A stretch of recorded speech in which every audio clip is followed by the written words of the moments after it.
बिस्मिल्लाहिर्रहमानिर्रहीम। कब्र की पहली रात। कब्र के 24 घंटों के अहवाल। हज़रत अली रदियल्लाहु अन्हु की खिदमत में एक शख्स हाजिर हुआ और पूछने लगा, ए इमाम अली रदियल्लाहु अन्हु, कब्र में इंसान की पहली रात कैसे गुज़रती है? तो हज़रत अली रदियल्लाहु ताला अन्हु ने फरमाया कि मैंने अल्लाह के रसूल सल्लल्लाहु अलैहि वसल्लम से सुना कि इंसान की सबसे मुश्किल रात कब्र की पहली रात होती है, जब दूसरे इंसान, इसके दोस्त, अजीज़ व अकारिब, रिश्तेदार इसे दफना के छोड़ कर चले जाते हैं तो वो इंसान रोता रहता है। हर एक दोस्त के पास आता है और इसे रोकने की कोशिश करता है कि मुझे छोड़ कर न जाओ, लेकिन अफसोस की आवाज़ कोई नहीं सुनता। हज़रत अबू सईद रदी अल्लाह ताला अन्हु से रिवायत है कि हुज़ूर नबी करीम सल्लल्लाहु अलैहि वसल्लम ने फरमाया, लोगों, अपनी मौत को याद किया करो। कब्र हर दिन अपने मुर्दों से ऐलान करती है कि मैं गुर्बत और तन्हाई का घर हूँ, कीड़े मकोड़ों का घर हूँ, मट्टी का ढेर हूँ। जब मोमिन को दफन किया जाता है तो कब्र इसे मरहबा कहकर खुशखबरी देती है कि मेरी पुष्ट पे चलने वालों में से तू बड़ा महबूब था, आज मैं तेरी हो गई, तू मेरे पास आ गया, आज मेरा एहसान देख। ये कहकर कब्र कुशादा हो जाती है और जन्नत का दरवाज़ा खोल दिया जाता है, जहाँ से उसको ताज़ी हवा आती है। हज़रत अबू हुरैरा रदियल्लाहु ताला अन्हु का बयान है, हुज़ूर अकरम सल्लल्लाहु अलैहि वसल्लम एक जनाजे में शरीक थे और मैं भी आप सल्लल्लाहु अलैहि वसल्लम के हमरा था। आप एक कब्र पर बैठ गए और फरमाया, क्या ये कब्र हर रोज़ आवाज़ बुलंद कहती है कि आदम की औलाद, तू क्यों मुझे भूल गया? क्या तुझे ये मालूम नहीं कि मैं तन्हाई का घर, गुर्बत का घर, वहशत का घर और कीड़े मकोड़ों का घर हूँ? मगर अल्लाह जिसके लिए कुशादगी का हुक्म फरमाएगा, इसके लिए कुशादा हो जाऊँगी। इसके बाद आप सल्लल्लाहु अलैहि वसल्लम ने फरमाया, एक कब्र, तू या तो जन्नत का चमन है या तो फिर आग का एक तंदूर है।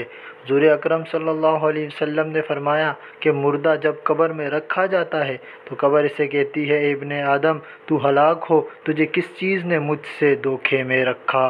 क्या तुझे मालूम न था कि मैं कीड़े मकोड़ों का घर हूँ? तुझे किस चीज़ ने मुझसे बहका कर नडर कर दिया और तू मेरी पुष्ट पर बहुत अकड़ कर चलता था?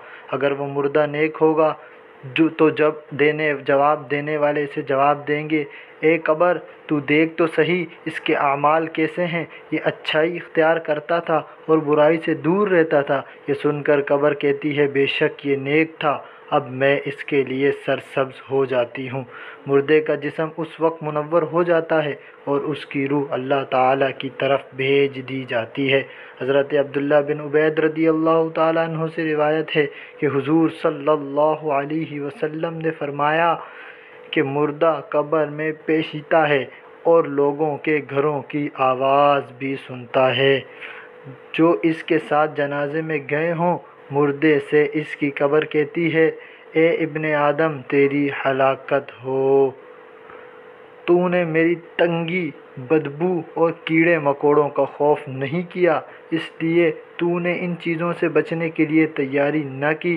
बदअमाल मुर्दे से कब्र कहती है कि तूने मेरी तारीकी, मेरी वहशत, मेरी तन्हाई और तंगी, मेरा गम तुझे याद न रहा।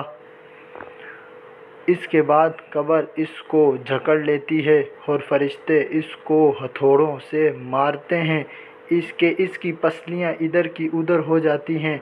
फिर दोज़ख की खिड़की इस पर खोल दी जाती है और वो मुर्दा हशर तक इस अज़ाब में मुब्तला रहता है।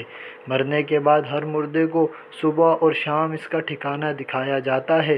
फरिश्ते जन्नती को जन्नत दिखाकर खुशखबरी देते हैं और दोज़खी को दोज़ख दिखाकर उसकी हसरत उड़ाते हैं। अल्लाह ताला से दुआ है कि हम सबको मरने से पहले मरने की तैयारी की तौफ़ीक अता फ़रमाए और जो मुसलमान इस दुनिया से जा चुके हैं इनकी बख्शिश फ़रमाए। आमीन आमीन या अल्लाह, हम सब की भी मग़फ़िरत फ़रमा। अगर आप दोस्तों को हमारी ये वीडियो अच्छी लगी और आप इस तरह की अच्छी मज़ीद वीडियोस देखना चाहते हैं तो आप हमारी इस वीडियो को लाइक करें, شیئر کریں اور ہمارے چینل کو بھی ضرور سبسکرائب کریں تاکہ آپ کو اس طرح کی اچھی ویڈیوز دیکھنے کو ملے۔ جزاک اللہ خیرہ۔